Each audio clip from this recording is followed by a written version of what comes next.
Hello, One Piece enthusiasts. I'm the One Piece nerd, and let us talk about One Piece Road to Laughtale Volume 1. So, from those of you who know, and those of you who don't know, as of chapter 1053, we were supposed to be on a month long hiatus from Oda because he wanted to prepare for the final saga, take a little bit of break to go watch the live action stuff and everything. We were supposed to be left dry and wasted, but here comes God and Oda giving us One Piece content. Now, the whole thing about One Piece Road to Laughtale, it was supposed to be this, weekly thing that would come out in volumes that would talk about rough ideas or rough sketches that Oda had for One Piece that didn't make it in the final cut.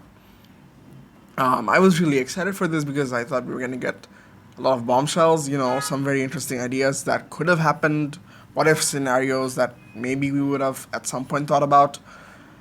It was supposed to be a little bit more interesting than I thought it would be, but yeah, what I mean by that is I expected that to be very interesting, and if we did get that for the first volume, I would have been very excited. But nonetheless, the first volume served as a starter. I think we're going to get into a little bit more details, a little bit more complex ideas, and interesting information in the later volumes. For the first one, though, it was 2 pages, one double spread for Roger and Roger's journey and his timeline, and the other was about the Rocks Pirates. And there was, I think, 2 to 3 pages of rough designs of the Straw Hats in the Alliance for the raid of Wano. And I don't really care about the designs and everything. I'm not the person to talk about it. I'm here to talk about the lore because I'm that kind of a guy. So let's talk about it. For Roger's timeline and his journey, I expected, not expected, but most of us readers who were invested into One Piece a lot, I mean by a lot, we already figured out his timeline, we already figured out how things went in order and how it ended and what happened and what not. But for the casual readers, they would not be so aware of, the whole timeline, could be a little bit confused going through a few videos, not getting exact information. This is a good place for them to go. Check out Roger's timeline, clarify stuff that were probably confusing for them. It's a good thing to have. It wasn't filled with new information, but a very concise, summarized information of Roger's journey. So, leaving that aside, there was one thing very interesting in the first part, talking about Roger, was Roger and Rouge's relationship. So what we know about Roger and Portgas de Rouge is that they met, they had a baby named Ace, and we're good to go. But what maybe the narrator, maybe Oda, I think I would probably, I'd probably say that it's Oda who wrote everything over there, not his editors, could be his editors. But either way, it brought us questions as to, maybe there was something more complex or, something more interesting about Roger and Rouge's relationship. Now, I don't know in the current One Piece timeline who is there to tell us about it, but it's something to think about.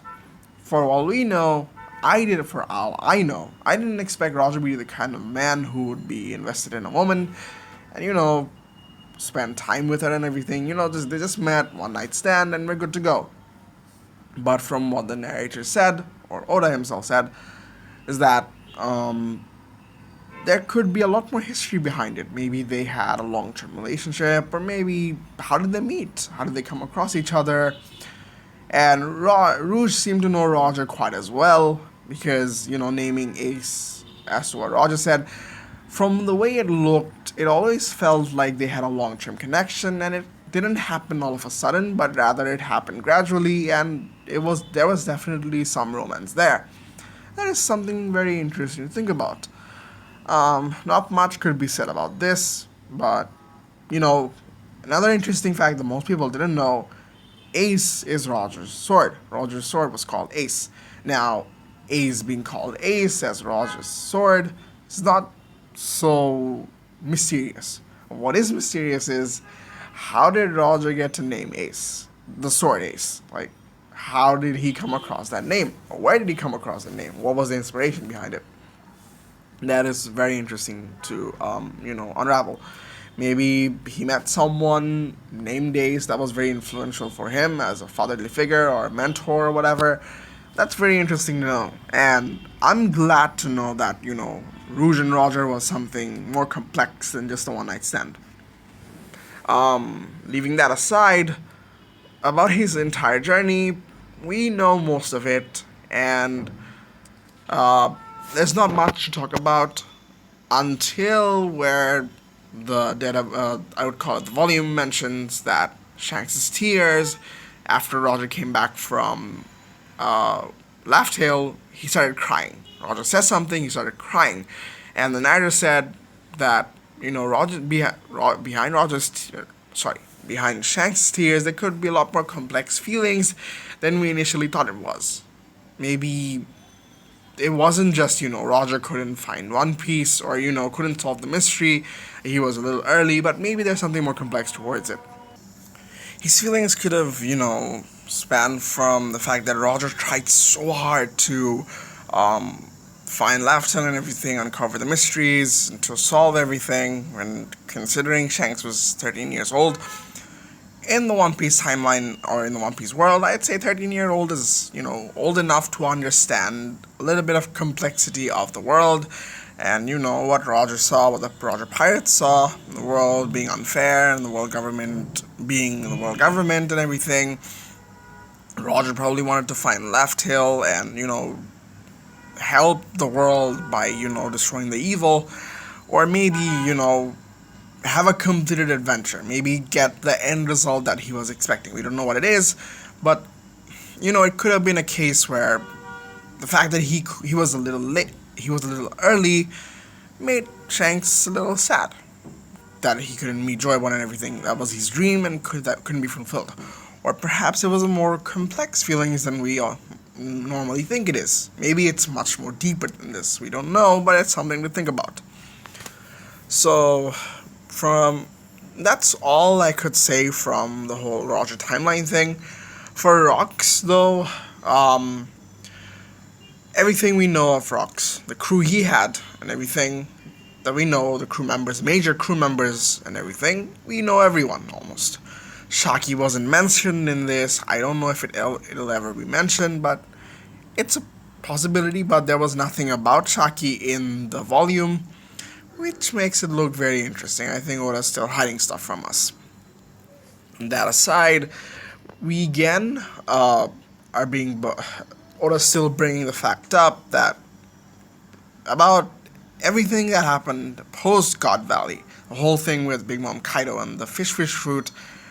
I think there's a special connection between Big Mom and Kaido, and there's something major that went on after the God Valley incident that helped Kaido survive through the fish fruit. Or there's something more important than just Kaido eating the fish fruit and getting out of God Valley. There was something more interesting that had happened within the Rocks Pirates or within the survivors that, the fish fruit helped to achieve or something like that. Maybe that was, a very important thing, and that is another thing for us to think about. Now, to put my thoughts into it, I don't know what the mystery is. Like, I could shoot for the moon, but I don't know where I'd go. Point is, there's more to that.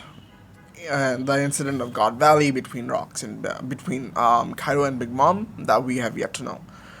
As of now, if Kaido and Big Mom are indeed in the lava and are officially killed off, I don't know how we're supposed to get that information. From whom we were supposed to get that information now that Kaido and Big Mom are defeated.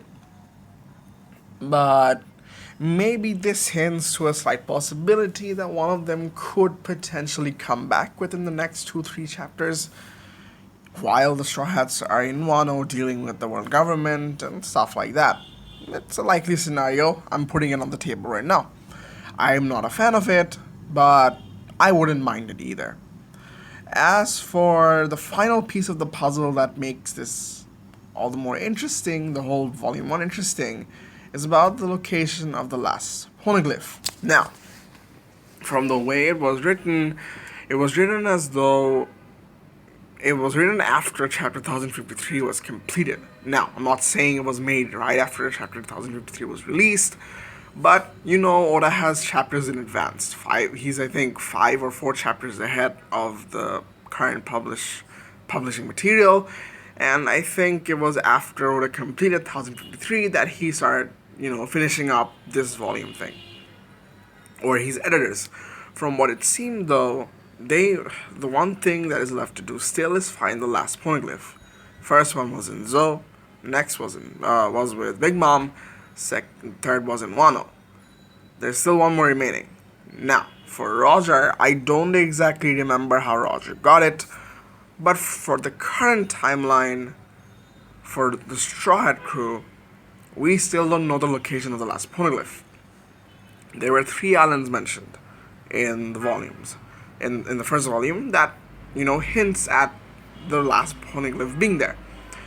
One being Vira. Vira is something that has been mentioned, I think, twice in the story. One was where they gave it. Nami was talking about Vira. I think it was after our long park or something. There was an uprising in Vira or something. We don't know. But I was very dumbfounded when I read it that Vira was an island that Oda went all the pain through to talk about in the volume. That's a clear outlier. Now, it's a possibility that it's still there, which means the Straw Hats have to go back. We don't exactly know where the Vira is, do we? Do we know where the Vira is? I don't know, maybe it's not in the New World. Anyways, I'm not gonna put mine into that. I think that was just to throw us off the cuff. Or maybe it's actually serious. Maybe Oda isn't joking with Vira. But the other 2 islands are something very special to think about. One is Elbaf, and the other is Hachinosu, the Beehive Island, or whatever you call it, the Blackbeard's territory. For Hachinosu, I always wondered why Hachinosu was introduced in the first place. Aside from the fact that it was the place where the Rox Pirates formed, and it was Rox's home base, and now it's Blackbeard's, there's not much to say about this. I thought there will be more to Hachinosu than we already got. And for the last poneglyph to be there makes a lot of sense, really, if you ask me about it. For Blackbeard to stay undercover and to make a home base of Hachinosu without the fact that it belonged to Rox, could suggest that the last poneglyph is actually there and he's trying to protect it. Which means the Straw Hats have to go to Hachinosu, beat Blackbeard there, or the other option is be at Elbaf. Elbaf has been hyped up ever since Dory and Broggy, and it was always mentioned that Usopp wanted to go to Elbaf. Straw Hats somehow had to go to Elbaf. Elbaf has been mentioned a lot of the times. It was a likely island we were supposed to go. Maybe we will go in the final saga, and that's where the last poneglyph is. And Shanks from Norse mythology, I think. I don't know what mythology was from, but we theorize that Shanks has a connection to Elbaf and that he's guarding it. Yonkos have territory and Shanks doesn't have a lot. Maybe a few, just like his crew, but Elbaf is one of them. Which means Shanks is always protecting the last poneglyph, which makes it so that no other pirate could reach One Piece without getting through to him. And from what we know, no pirate has been able to do it or get through Shanks. I don't know what that implies, but the more likely option, what I want to believe is the most interesting option would be Hachinosu, because the Straw Hats have to go to Hachinosu to beat Blackbeard and then get the last poneglyph, which makes it a challenge, but not so complex from a story perspective.